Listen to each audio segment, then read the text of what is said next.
One of the themes, speaking of Detroit, that's been running through Vlad TV for a while was Lord Jamar has always said that white people are guests in the house of hip hop, Yeah, and he included Eminem in that list. yeah. And It so what did Eminem said? Yeah, right.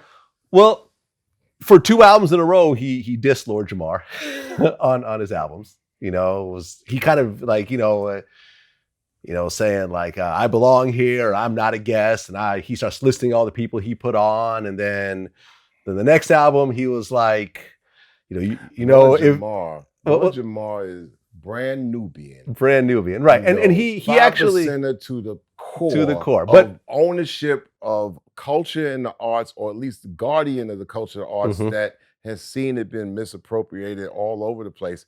He is going to have that attitude as a guardian of the art form, and you're not going to sway that. right, My take is that arts and the culture are to be shared, and the ability to share in it. The conversation comes in what you have taken away from it, what do you put back in it? mhm, And if it's going to be a refrigerator that people go and pick their cubes from, they pick their beefs from, they're going to pick their meats from, or whatever. What are you going to put back in the refrigerator after you go shopping? And I think that's been some of the big concern. But culture is the thing that connects human beings for our human similarities as a communication. It's a connection to each other because it comes out of us. It's a language. And when we know more about the arts, we know that it's the human being form of expression. But the root has to also be watered. It has to be respected. It just can't be uprooted because to Black folks, especially in the United States, for lad, Black folks, this was our only breath of air. We couldn't even talk to each other. So if we hummed to each other or we beat a wall or a door in a certain way that was code, it meant the world to us. mm, And what I mean, not just us in our present, but our people, because it's the only way. So our music meant so much because it's the only thing we had to even, you can't put soul in a bottle. You can't even call it soul. Soul could be the way you move your head and kind of wink the eye or whatever, or even have that look at somebody. You can't commodify that. And the music grows out of that. mm. So the respect level of commodifying it into a definition for commerce a lot of the times, and then the fact that you have a population built around these redefinitions kind of makes somebody with a knowledge of self and understanding kind of say, I might have to be that salty contrarian in the middle of that argument. You have to be wider on this and understand that that will come out of it. And you Yeah, got to be a guardian of what it is in order to have a path for people to feel that it's not impossible. A young Black kid should feel that maybe it's not impossible for them to be, next to Eminem. If it's not a possibility, and it's not Eminem's fault, he's fought very hard against Elvis-ism. yeah, But Elvis-ism is a real thing in yeah. the United States of America where every other institution is in its favor.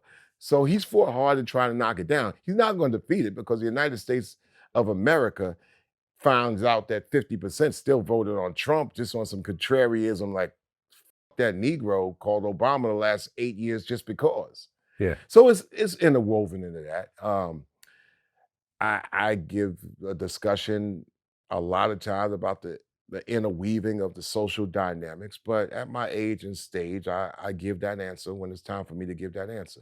Keeping it music and keeping it hip hop and trying to make a short answer for what people might think is a shallow, hot answer for the moment. I try to clarify that and we move on from that. Yeah, and ultimately, Eminem, in his interview with Crooked Eye, said, "I absolutely am a guest in Yeah, hip hop." He yeah. he actually agreed with Jamar ultimately, and Yeah.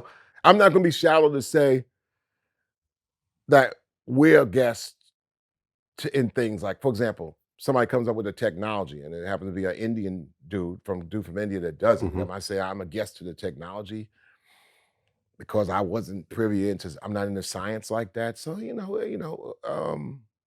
understand, you overstand, yeah, and you respect the guardianship. yeah. I've always considered myself a guest. I feel very lucky to be doing something I love, like hip hop.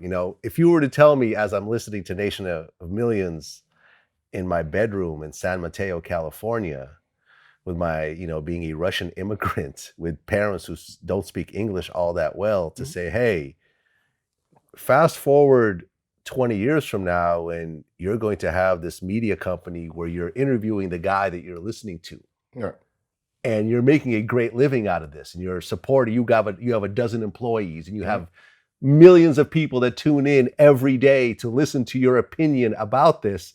I'd be like, get the hell out of here. I'm not going to do that. I'm going to be an engineer. I'm going to be a businessman. I'm going to be something else.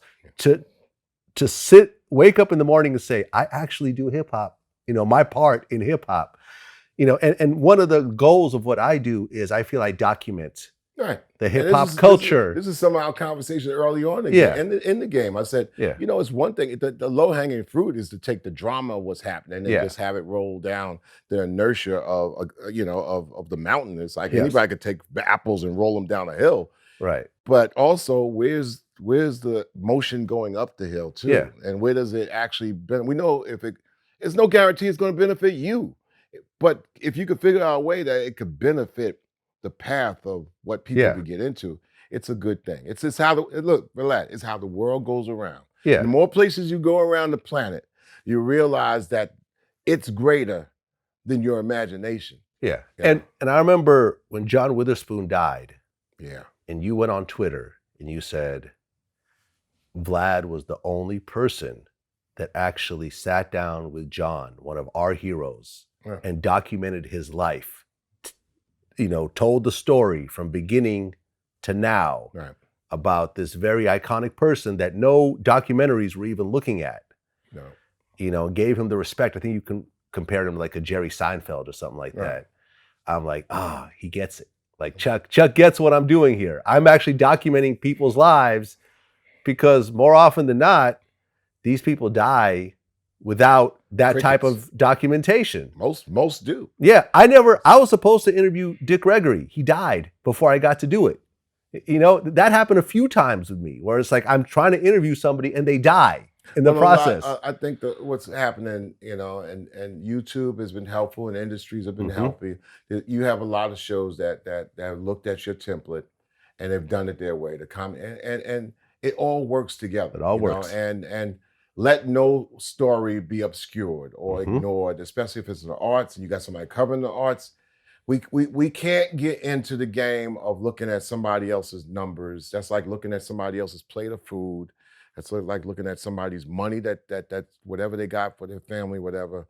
You have to figure out, what do you do to provide that service instead of looking at what this is going to give you.